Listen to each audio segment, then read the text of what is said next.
ধরো কোনো এক শীত পাথরের প্রাসাদে আমার এই গানের পাখি সোনার খাঁচায় বন্দি যদি হয়, সে পাখি শোনাবে যে গান, সে গান নয় গো প্রাণের নয়, নয় নয় নয়।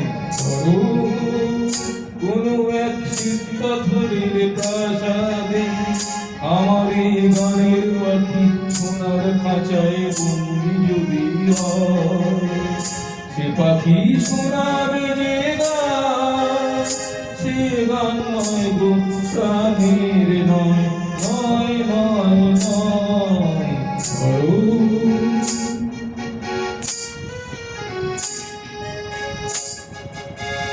সে পাখি ভুলবে না তো সোনা দানায়, তাকে শাসন করে পুষতে মানায়। সে পাখি ভুলবে না তো সোনা দানায়, তাকে শাসন করে পুষতে মানায়।